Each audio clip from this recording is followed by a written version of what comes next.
entrevista para Vía País. En este caso estamos con Karina Ferrero, ella es licenciada en psicología. Bueno, primero que todo, muchas gracias por aceptar la entrevista. Bueno, buenas tardes a todos y a todas. Hola Gaby, ¿qué tal?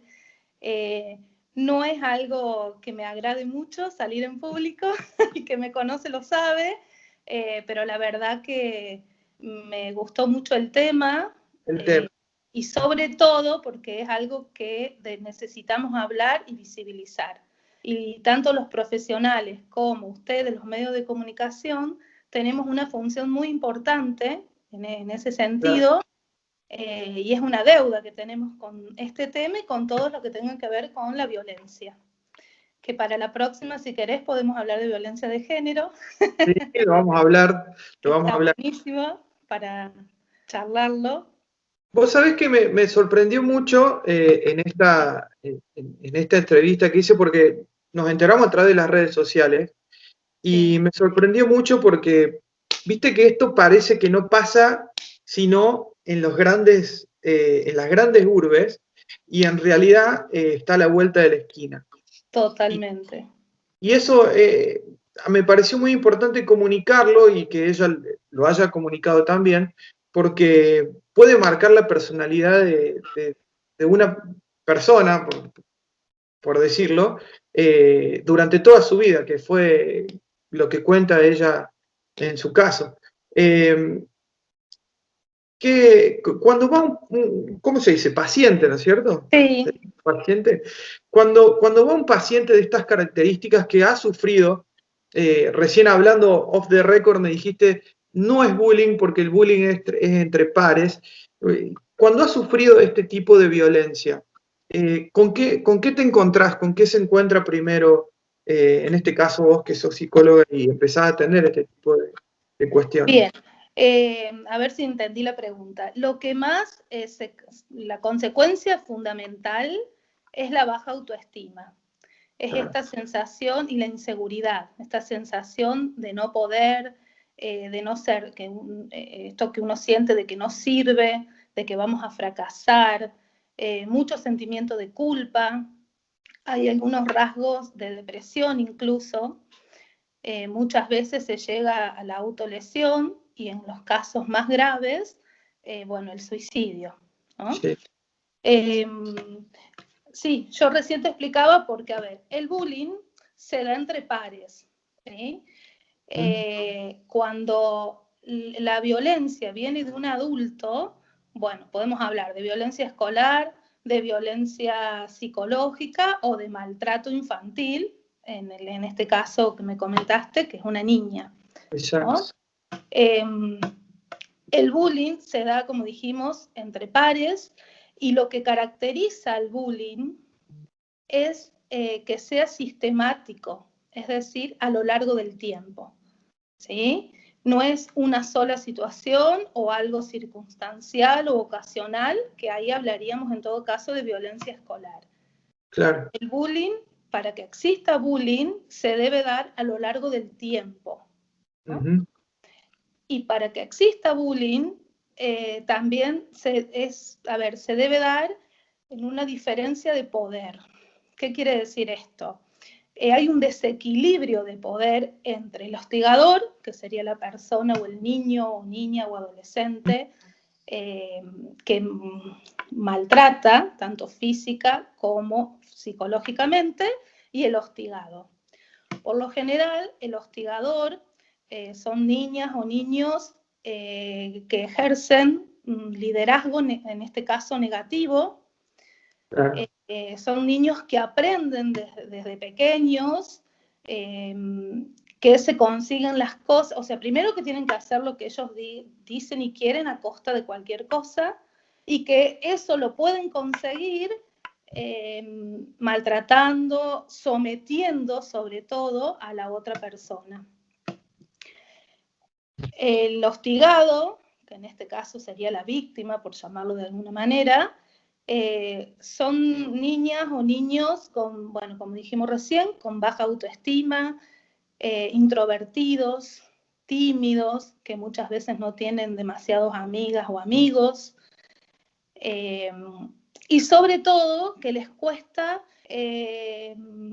enfrentar los conflictos. Son claro. los niños que creen que si no dicen nada ya va a pasar, ¿no?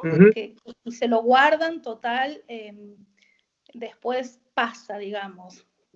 En este caso, bueno, ella fue una de las que expuso este flagelo, pero en realidad hay muchos, después en las redes sociales, cuando ella lo puso, hay muchos comentarios, dice, yo también lo sufrí, y a no todos les toca igual. Pero en este caso, ella me hablaba de que tenía mucha culpa, de que parecía que ella era la que tenía la culpa por no defender. Y yo decía, esto afecta mucho, porque ella le afectó parte de su vida. Que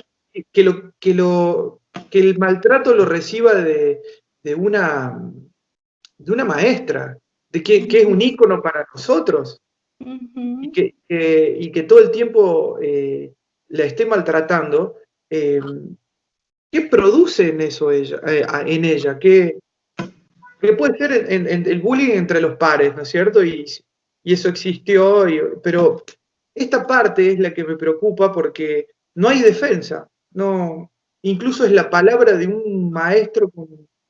Sí, y volvemos a esto que te decía recién, ese abuso de poder, en donde claro, el niño, la niña o la persona queda sometida al otro, ¿no? Al otro ser humano me refiero.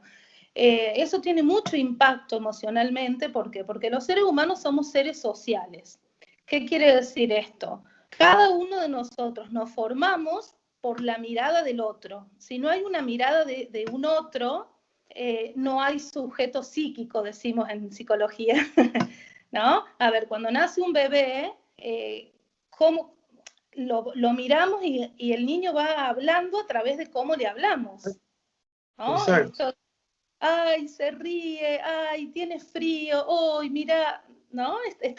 Estas pequeñas frases o palabras que usamos y que vamos poniendo significados a ese gesto de un niño, es lo que de entrada nos va constituyendo como seres humanos. Entonces, imagínate, a ver, la escuela, pensémoslo así, la escuela es la extensión de nuestra casa, ¿no? Sí. O sea, la familia es la principal fuente de socialización, es donde nos constituimos y es la principal fuente en donde nos formamos como sujetos. La segunda, y no por eso menos importante, es la escuela. Claro. Por eso digo, es una extensión de la casa en donde incluso lo que el niño aprende en la casa se generaliza a otras situaciones y se refuerzan en la escuela, ¿no? Entonces, si hay un otro en esta escuela, un otro ser humano, que me dice que soy burra, que no sirvo, que no valgo nada, o me lo hace sentir, porque muchas veces hay docentes que lo pueden expresar así literalmente con palabras y hay otros docentes que con gestos lo hacen ver, se lo hacen notar a este niño. Todo esto se va incorporando en la persona, en esta niña o en este niño, ¿no? Y esto va formando parte de la autoestima, que justamente la autoestima es cómo yo me voy considerando a mí misma, digamos, el propio auto es propio, estima, es la propia estima que se va formando desde que nacemos, ¿no? Es un proceso, es una construcción que no es de un día para el otro, pero que sí porque a ver, un niño puede estar bien constituido, por decirlo de alguna manera, o sentirse muy bien en la casa, pero si luego va a la escuela y recibe todo este trato, tanto de sus docentes como de sus mismos compañeros, todo ese afecto que recibe en la casa no es suficiente, no sé si me explico. Claro. Sí, va afectando sí o sí en esta estima que él se empieza a considerar. Yo te preguntaba, justo la pregunta que venía era un poco esa, el rol de la familia, pero antes de eso, vos participaste de un gabinete psicológico en las escuelas, y ¿cuál era el problema predominante, más allá de que hay problemas familiares y todo, pero ¿Hay algún predominante que tenga que ver con esto?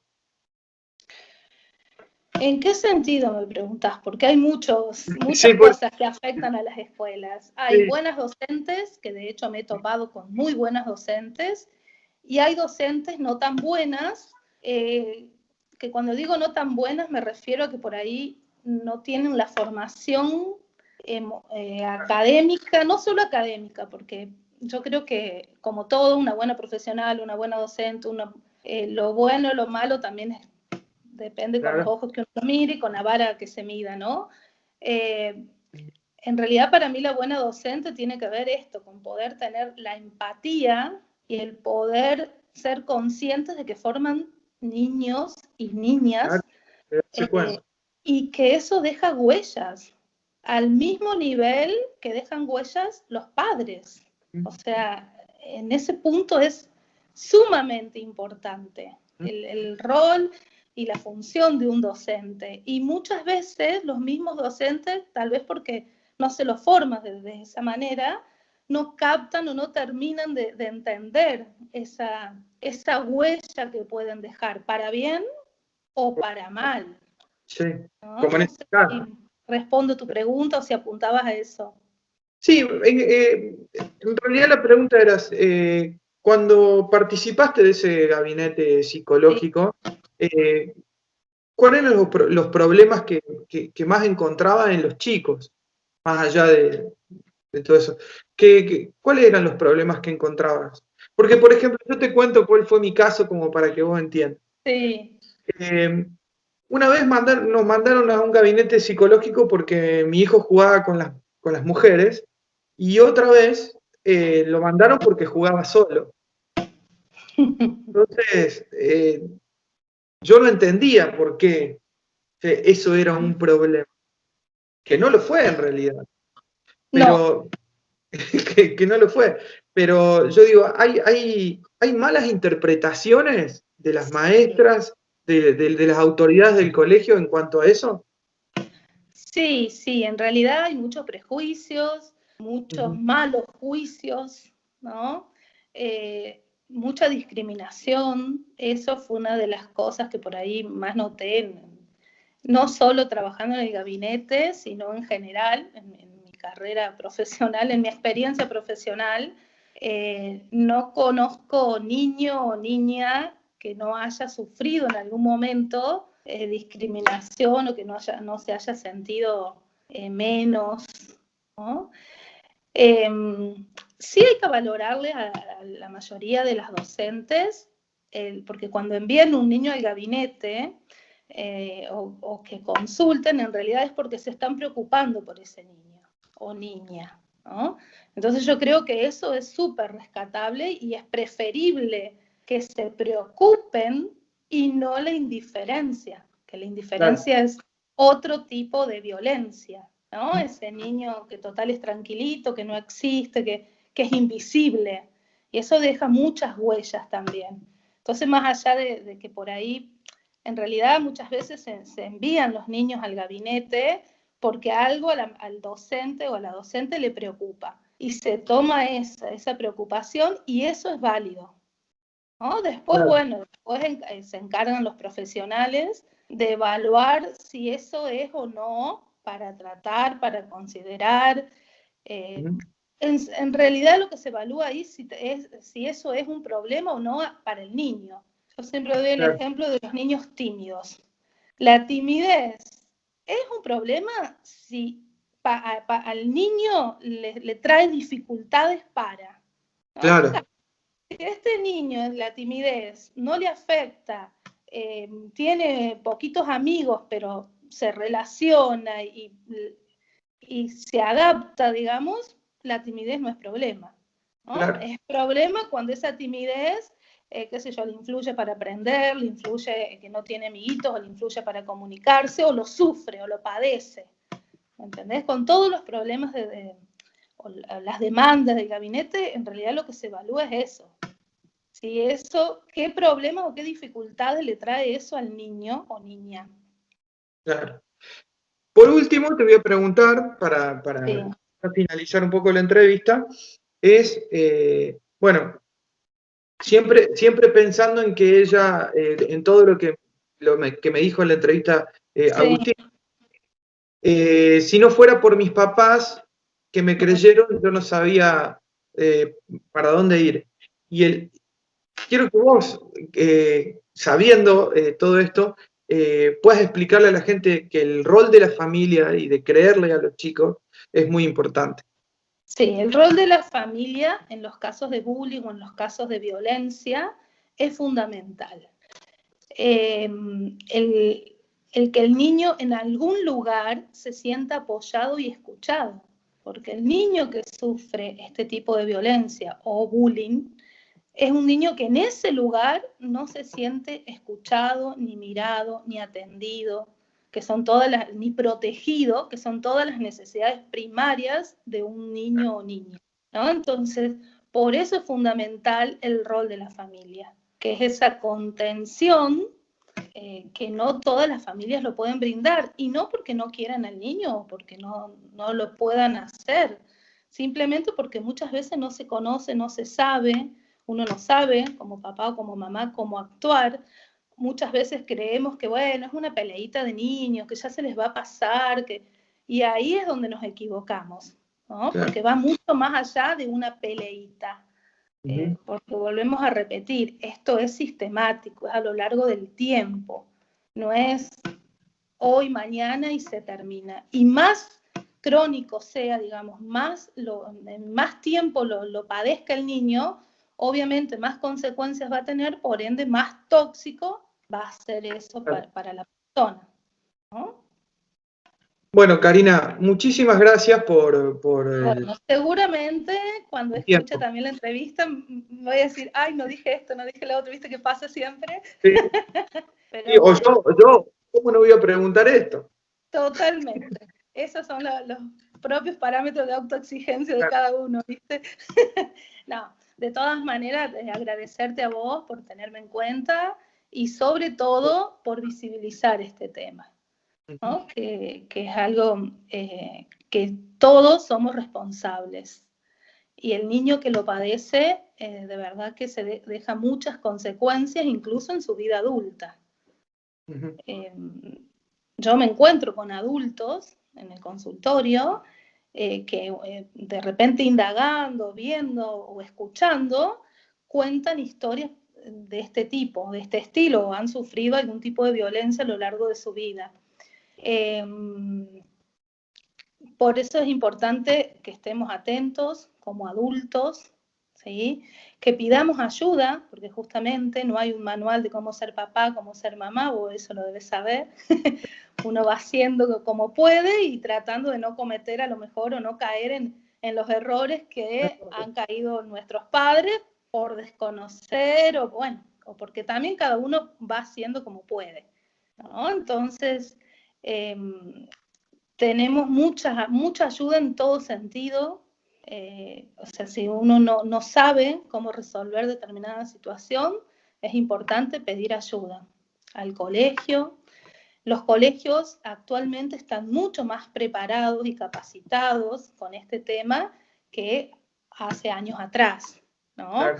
En realidad el bullying existió siempre, solo que no se lo conocía con esta palabra, y no se le daba, no se lo visibilizaba como hoy, ¿no? Pero existió desde siempre. Si hablamos con nuestros padres o incluso con nuestros abuelos, nos cuentan, ¿no? Que cargaban, que no, le decían tal cosa, o que se sentían mal, o que, bueno, que les decían burro, ¿no? Siempre estuvo. Lo importante ahora es esto, es saber que eso no se naturalice, ¿no? Porque el riesgo más grande de la violencia en todos los aspectos y en todo sentido es naturalizar la situación, ¿no? Que eso no es algo normal. No es normal. El sentirse sometido y el sentirse humillado no es normal, no es un vínculo sano. Entonces ahí es donde debemos hablar, decir. En el caso de los niños y niñas, ellos van dando síntomas o nos van dando señales, a diferencia de los adultos, que por ahí sí lo podemos hablar, expresar, decir, llorar. ¿no? Más chiquito es el niño, menos capacidad de poder expresar va a tener, entonces por ende más va a somatizar, ¿no? Exacto, exacto. Pero bueno, acá estoy a disposición. Bueno, muchas gracias. Muchas gracias. Por favor, Gaby.